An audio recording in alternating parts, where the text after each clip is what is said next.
મહેન્દ્રભાઈ જે વાતો કરી એ વાતો બહુ પાયાની વાત છે અને એ એવી પાયાની વાત ઉપર જ અમે ક્રાંતિ કરવા માગીએ છીએ. ચિલ્ડ્રન્સ યુનિવર્સિટી જે શરૂ થઈ છે એ પેલા ચાવી ભરેલા રમકડા જેવા મનુષ્યો નિર્માણ કરવાની યુનિવર્સિટી નથી. અત્યારે જે સ્કૂલો આપણે જોઈએ છીએ જેમાં ભણવા મોકલો છો એમાં જાણે કે બધા ચાવી ભરેલા રમકડા હોય ને એવું લાગે.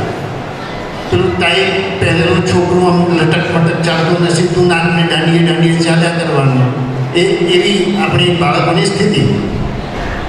થોડી ટાઈમની વાત કરી દઉં, મને બહુ મારો ગમતો વિષય છે. આ ટાઈમ જે છે ને એ અહીંયા દબાણ આપે.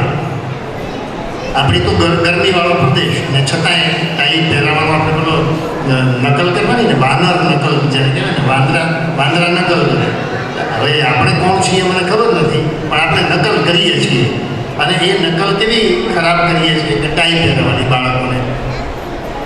અહીંયા દબાણ આવે એટલે જે લોહીનું ભ્રમણ છે એ ઉપર સુધી જે લોહી ફરવું જોઈએ મગજ સુધી એ મગજ સુધી લોહી ઓછું પહોંચવું જોઈએ તેના કરતાં ઓછું પહોંચે.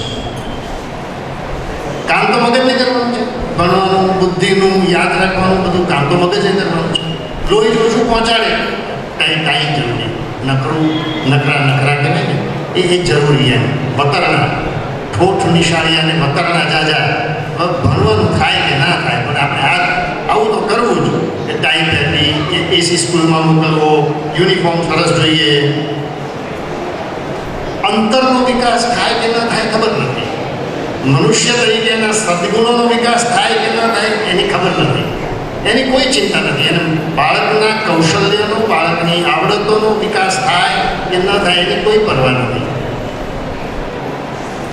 ખરેખર તો આ ટાઈ જે છે એ બહુ મોટું દૂષણ છે. એને તમે બધા સમજજો એ અવૈજ્ઞાનિક છે. એવી જ રીતે જે બીજી એક ઘેલછા છે ને જે અંગ્રેજીનો એક પ્રશ્ન આવ્યો, સરસ પ્રશ્ન કે અંગ્રેજી અત્યારના સમયમાં કેટલું જરૂરી છે ભાઈ. તો હવે અંગ્રેજી જરૂરી નથી એવું નહીં. અંગ્રેજી જરૂરી છે પણ અંગ્રેજીમાં જ ભણવું એ જરૂરી નથી. અંગ્રેજી ભણવું જરૂરી છે, અંગ્રેજીમાં ભણવું જરૂરી નથી. અંગ્રેજીમાં શિક્ષણ કે શિક્ષણમાં અંગ્રેજી. હવે તમારે આ વાતનો એક જવાબ આપવાનો. અંગ્રેજીમાં શિક્ષણ કે શિક્ષણમાં અંગ્રેજી?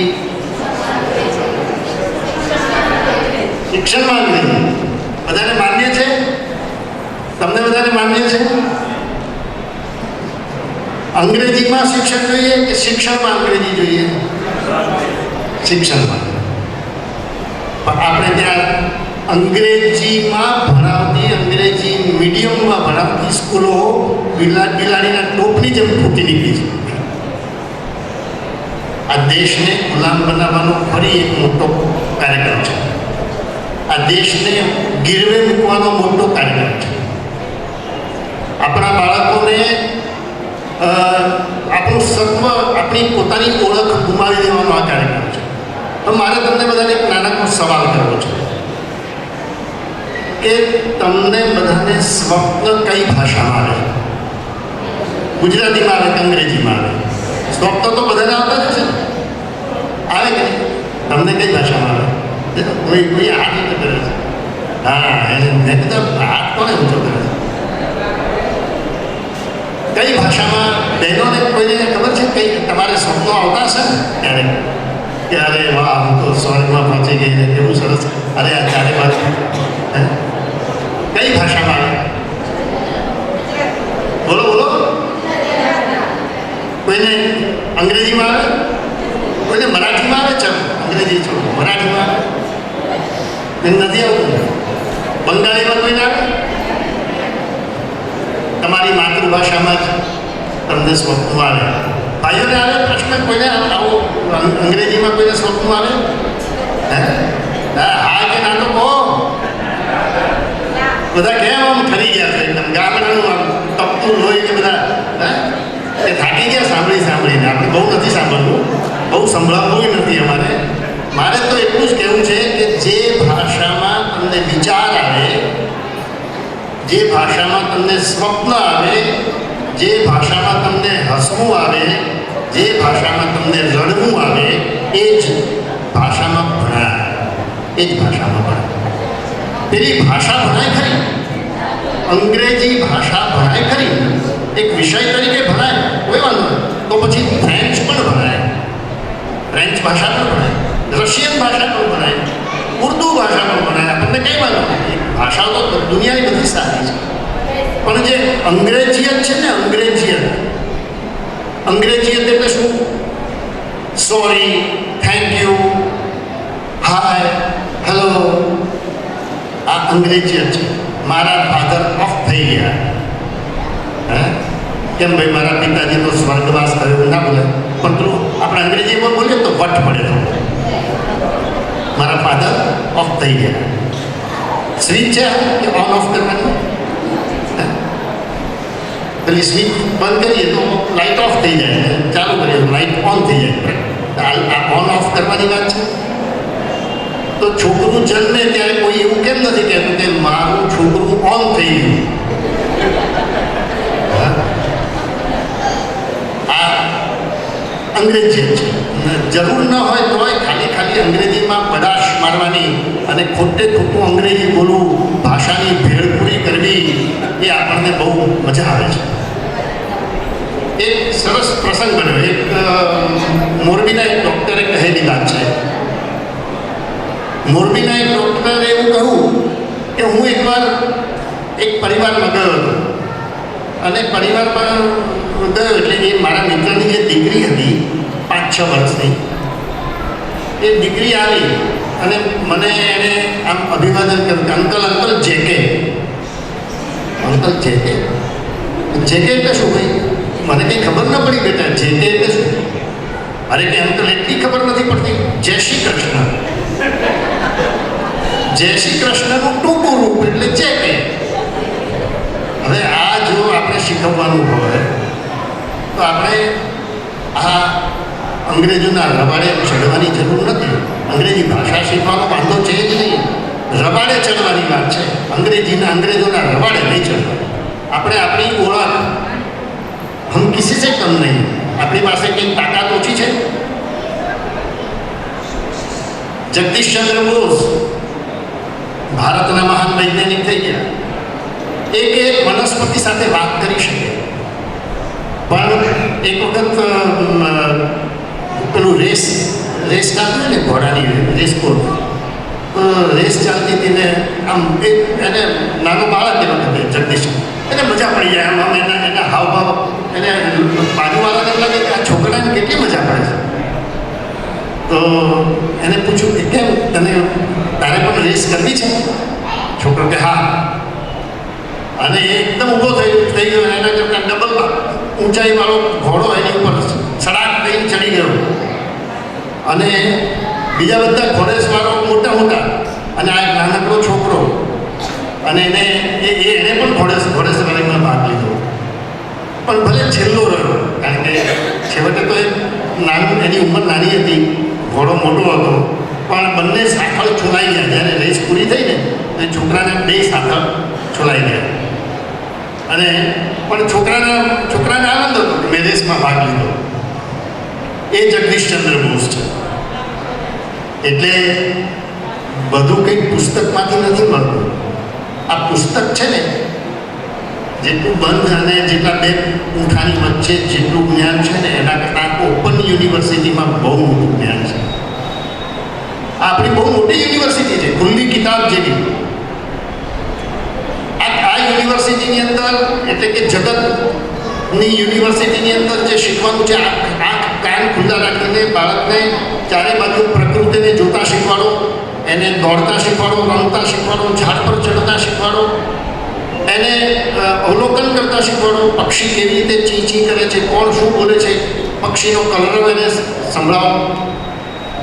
અને કેટલીક વાત તો તમે લોકો ઘરની અંદર શીખવાડી શકો.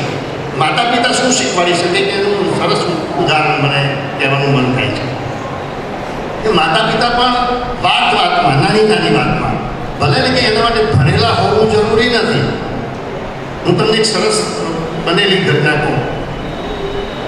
એક દરજી કાકા, વૃદ્ધ 70-75 વર્ષના અભણ દરજી, અને સીવતા હતા ઘરમાં સંચો. એટલે સીવે, પહેલાં તો કાપડને વેતરે એટલે કાતર, પછી પગની નીચે દબાવે અને પછી એને સીવે. તો સીવે એટલે પેલું જે સોય હોય જેનાથી ટાંકા લેતા હોય, પછી એને ટોપી પર બનાવી દે. છોકરો આવું બધું જોયા કરે, નાનો એમનો પૌત્ર, દીકરાનો દીકરો. તો એને સવાલ કર્યો કે દાદાજી તમે આવું કેમ કરો? તો કે શું? અરે કે તમે પેલી કાતરને પગની નીચે દબાવી દો અને જે સોય છે એને તો તમે માથામાં ભરાવી દો છો, ટોપીમાં તમારી. એવું કેમ? દાદાજીએ કેવો જવાબ આપ્યો કે દીકરા, આ જે કાતર છે ને એનું કામ છે કાપવાના. એ કાપે, આપણે જે જુદા પાડે કાપે એ હંમેશા પગમાં હોય, અને જે જોડે ને સાંધવાનું કામ કરે ને એ માથા ઉપર. હવે કેટલી સરસ વાત, મૂલ્ય, જીવન મૂલ્ય છે, એવી સરસ વાત કરી. આવી જે વાતો છે એ વાતો આપણે વાતમાં શીખવાડી શકીએ. અને કેટલીક વાતો તો બાળકો પોતાના જન્મથી પોતાની સાથે એક મૌલિક શક્તિઓ લઈને જન્મ લેતા હોય છે. એક સરસ આઈન્સ્ટાઈનનું ઉદાહરણ મારા વાંચવામાં આવે. આઈન્સ્ટાઈન, આ બધા નાના બાળકો હતા ને ત્યારની વાત છે. આઈન્સ્ટાઈન તો મહાન વૈજ્ઞાનિક થઈ ગયો. અરે એ નાનો હતો જ્યારે છોકરો અને સ્કૂલમાં ભણતો હતો તમારા બાળકોની જેમ, ત્યારે શિક્ષકે એકવાર એવું કહ્યું કે ભાઈ, ગણિતનો આપણો જીવનનો એક સિદ્ધાંત છે કે કંઈક હોય આપણી પાસે, કોઈ વસ્તુ હોય અને એમાંથી કંઈક લઈ લઈએ, કંઈક ઓછું કરીએ તો કંઈક તો ઓછું થાય જ. દાખલા તરીકે ઘઉંનું એક તગારું હોય, તમે ભરેલું હોય અને એમાંથી 2 પેલા વાડકા ભરીને ઘઉં કાઢી દો, 2 વાડકા ઘઉં તો ઓછા થાય કે નહીં? ના થાય. થાય? બોલો, થાય કે ના થાય? કેટલા રહે? હે? કંઈક તો ઓછું થાય. એટલે તમે એમ કે કંઈક હોય એમાંથી કંઈક કાઢી લો તો કંઈક તો ઓછું થાય. આવું વાક્ય શિક્ષક બોલે.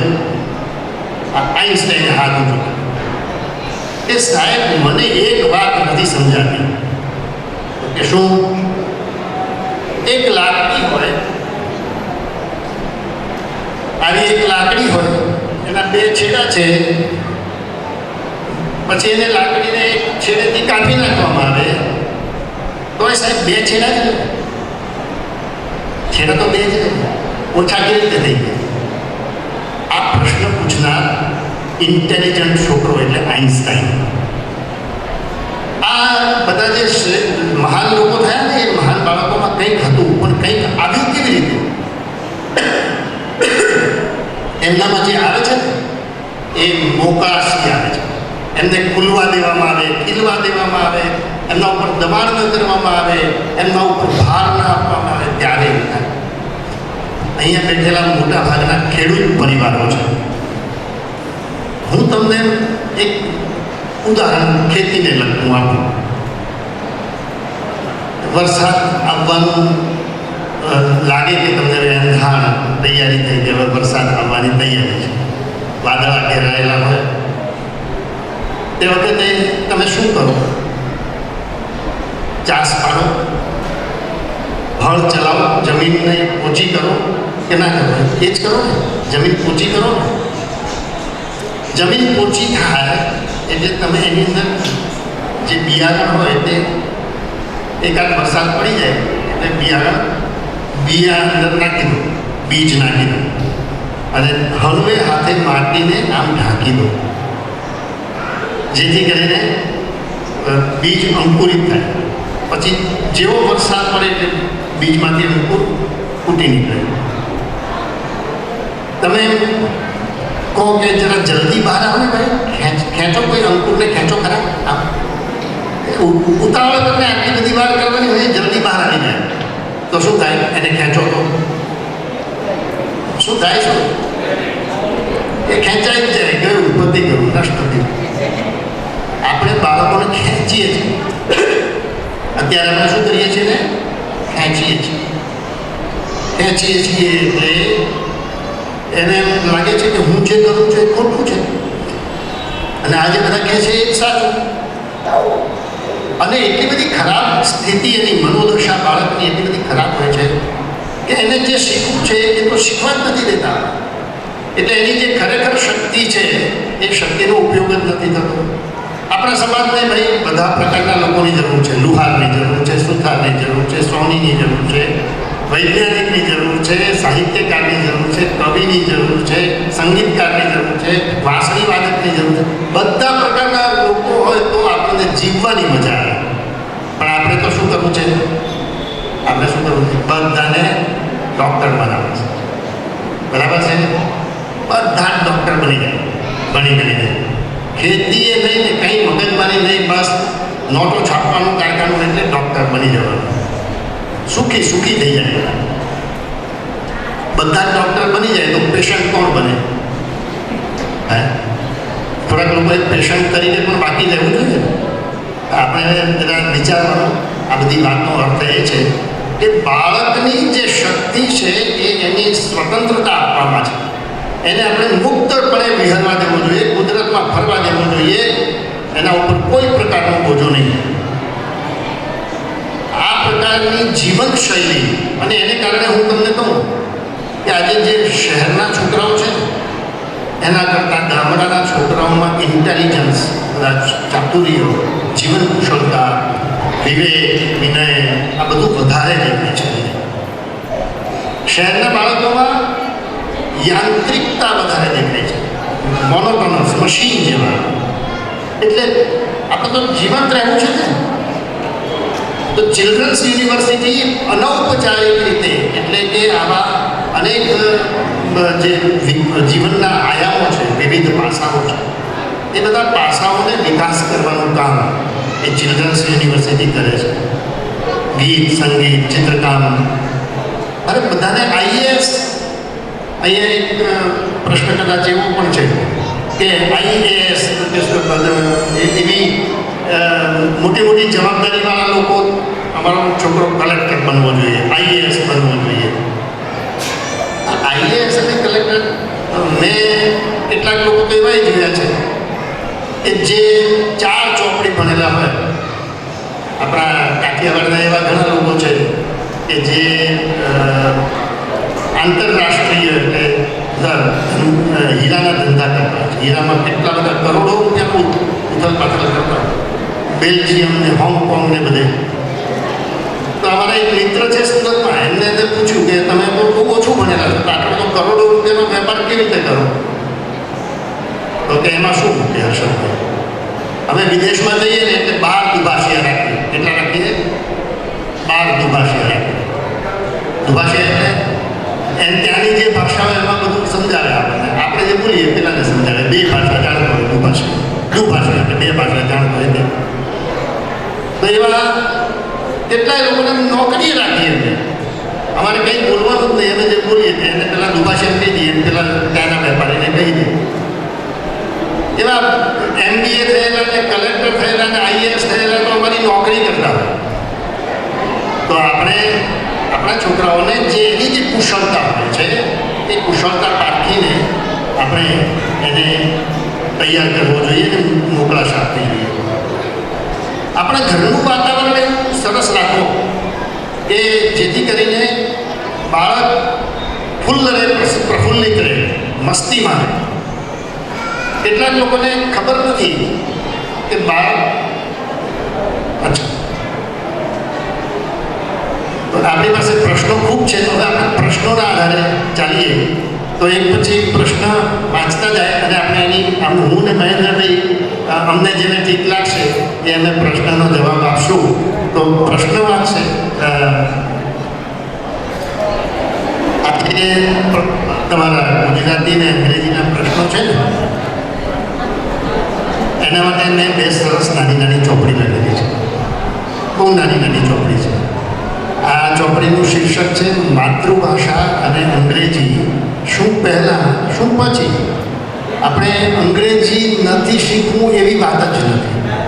આપણે અંગ્રેજી શીખવું છે, પણ બધું અંગ્રેજીઓના જેવું વર્તન નથી કરવું. આપણે રહેવું છે ભારતીય, શીખવું છે અંગ્રેજી, જેમ બીજી બધી ભાષાઓ શીખીએ તેમ.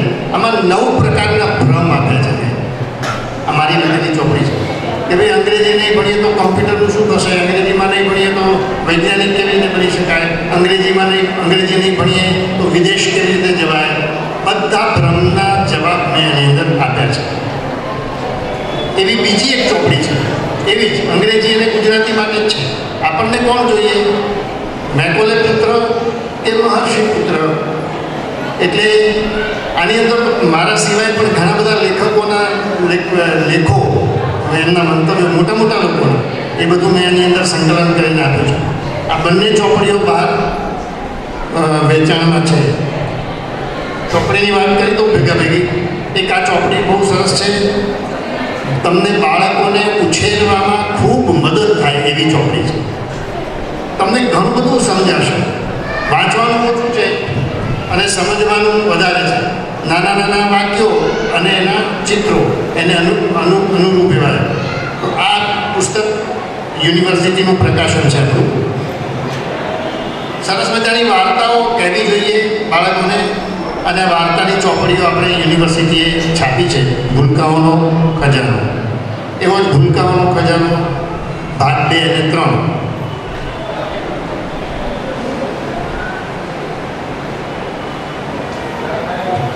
દીકરી મારી દુલારી, બહુ સરસ ચોપડી છે. દીકરી મારી દુલારી. દીકરો મારો દોસ્ત, બંને સરખા છે, દીકરો અને દીકરી. દીકરો મારો દોસ્ત છે, દીકરી મારી દુલારી છે. અને આપણું એક આવું મેગેઝિન બાળ વિશ્વ, એ પણ સરસ પ્રકાશન એનું થાય છે. તમારામાંથી ઘણા બધાને ત્યાં આવતું પણ હશે દર મહિને, અને એનું લવાજમ પણ અહીંયા આપણે લઈએ છીએ. તો તમે આ બધા પુસ્તકો પણ જોજો સાથે સાથે. મારો દીકરો 4 વર્ષથી સ્કૂલે જાય છે, એકડા નથી આવડતા. 4 વર્ષથી સ્કૂલે જાય છે એટલે એકડા નથી આવડતા. કેજીમાં કેવું શિક્ષણ હોવું જોઈએ અને પહેલામાં કેવું શિક્ષણ હોવું જોઈએ? કેટલાક સ્લો લર્નર્સ હોય છે, ધીમે ધીમે આવે. એમને ભગવાને બીજી શક્તિ આપેલી હોય છે. હવે એમને જે નથી ગમતું એ નથી ભણી શકતા, નથી આવડતું, એમાં એમનું ચિત્ત ચોળતું જ નથી. પણ એને શું આવડે છે એ શોધી કાઢવું જોઈએ, અથવા એને શું ગમે છે એમાંથી ધીમે ધીમે નથી ગમતું એ તરફ તમે લઈ જઈ શકો. કેટલીક વસ્તુ કેટલાકને 1 વર્ષે આવડે, કેટલાકને 1 મહિનામાં આવડી જાય, કેટલાકને 2 વર્ષે આવડી જાય. તો દરેકનું ગ્રહણ કરવાની જે શક્તિ છે દરેકની એ જુદી જુદી હોય છે. એટલે ગ્રહણશીલતા પ્રમાણે આ થાય. ચિલ્ડ્રન યુનિવર્સિટી સરકારી છે કે પ્રાઇવેટ છે? અને વિદ્યાનિકેતન શું? ચિલ્ડ્રન્સ યુનિવર્સિટી સરકારની યુનિવર્સિટી છે, સરકારી યુનિવર્સિટી છે. સરકાર એને ચલાવવા માટે ફંડ આપે છે, કરોડો રૂપિયા આપે છે. અને આખા વિશ્વની આ એકમાત્ર યુનિવર્સિટી છે આવી આપણે જે ગર્ભ સંસ્કારથી, ગર્ભ શિક્ષણથી માંડીને 18 વર્ષના બાળક સુધી કામ કરતી એવી આખા જગતમાં એક જ યુનિવર્સિટી છે. આખા ભારતની તો પહેલી છે, પણ આખા જગતની પણ આવી પહેલી યુનિવર્સિટી છે. અને બીજો શું પ્રશ્ન થયો? ચિલ્ડ્રન્સ વિદ્યાનિકેતન એ એક અમારો પ્રોજેક્ટ છે. એટલે કે અમે કેટલીક શાળાઓને પ્રયોગો માટે સ્વીકારી છે કે જે પ્રયોગશીલ છે, જેમને કંઈક નવું કરવાની તમન્ના છે, નવું શીખવાની તમન્ના છે, એવા જે શિક્ષકો અને વિદ્યાર્થીઓ, એવી સારી સ્કૂલોને અમે શોધીને જોડી છે. એવી 12 સ્કૂલોને અત્યારે જોડી છે. એમાંની એક એટલે પુરુષાર્થ શૈક્ષણિક સંકુલ, એ 12માંની એક છે. અહીંયા પણ બધા બહુ સરસ પ્રયોગો કરે છે છોકરાઓના વિકાસ માટે, સર્વાંગીણ વિકાસ માટે. એટલે મોડેલ સ્કૂલ બનાવવાની, આદર્શ શાળા, ભણવાની આદર્શ જગ્યા, એનું નામ વિદ્યાનિકેતન. અમે એની અંદર માત્ર ઔપચારિક પાઠ્યક્રમ ને પરીક્ષા ને એવું બધું નહીં, પણ એની કુશળતા કેવી રીતે વધે એ અમે અનૌપચારિક રીતે એનો પ્રયત્ન કરતા હોઈએ છીએ. એટલે એનું નામ છે વિદ્યાનિકેતન. બાળકના વિકાસ માટે વધારે મહત્વ કોનું, શાળાનું કે પરિવારનું, ઘરનું?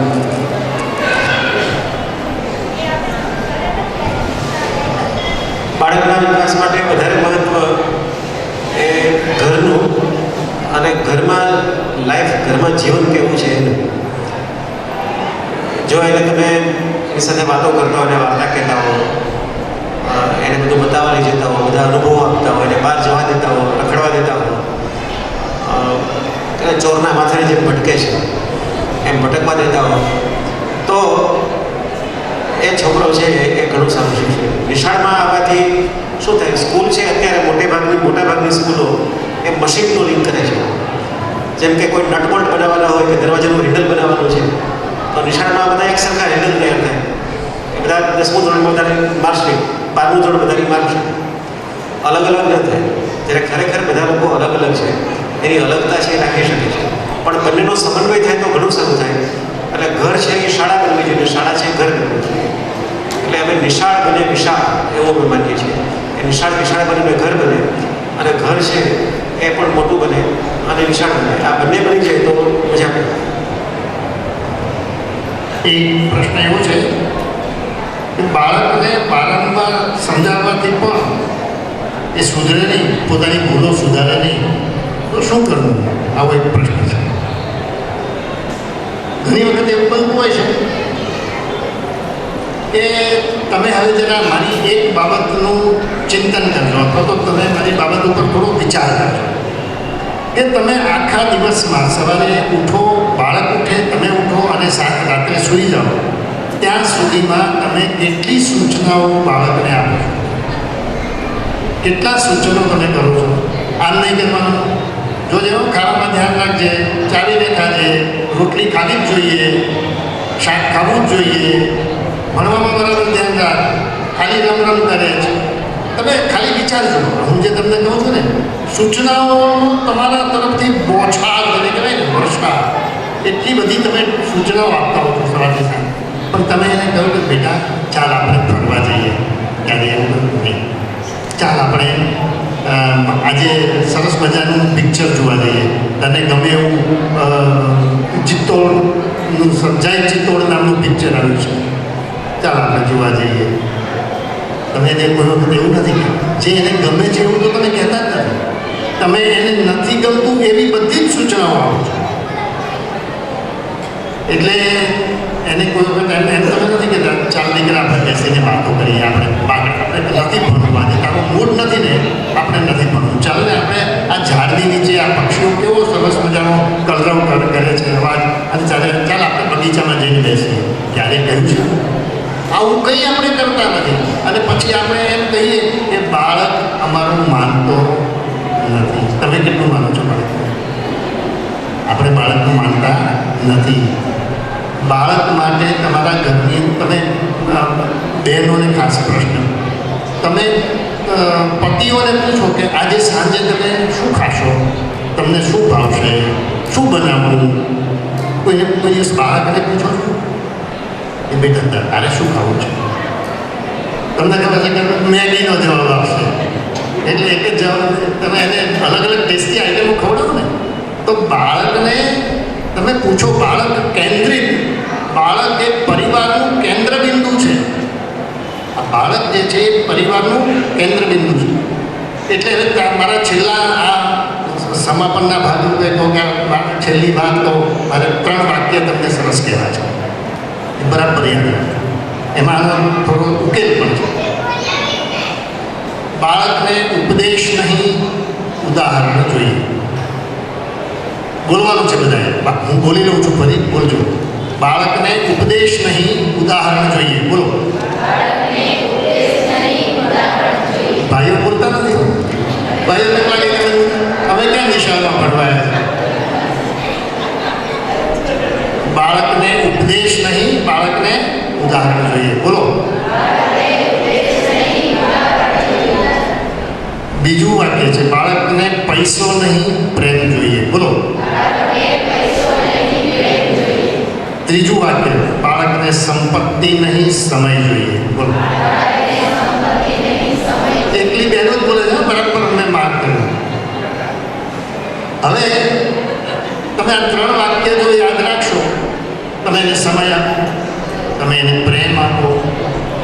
સૂચનાઓ અને સૂચનોને પણ તમે ઉદાહરણ આપો આપોઆપ બાળક તમારી છત્રછાયામાં તમારા કંટ્રોલમાં તમારા કહેવામાં આવી જશે. એટલે આ સાયકોલોજી છે. બાળકને હંમેશા તમે તમારું પોતાનું બનાવી દો. એક છેલ્લી વાત કરી દઉં તો ચેક તમે લખો ભાઈઓ માટે ખાસ. તમારે 25,000 રૂપિયાનો ચેક લખવો હોય તો ખાતામાં બેલેન્સ કેટલું જોઈએ? કેશ ક્રેડિટ નથી, ઓવરડ્રાફ્ટ નથી. 30,000 તો જોઈએ ને, 26,000 તો જોઈએ ને કમસે કમ. 25 નહીંતર તો ચેક રિટર્ન થઈ જાય. એમ તમારે તમારા ખાતામાં બાળકના ખાતામાં પ્રેમનું જેટલું બેલેન્સ હોય એટલો જ ઠપકો અપાય, એનાથી વધારે નહીં ચેક રિટર્ન નહીં. હા, બાળકનું રિએક્શન આવે. એટલે પહેલાં બાળકના ખાતામાં પ્રેમ જમા કરો અને પછી એને થોડો ઠપકો આપો, આપોઆપ બધું નીકળાવી દીધું.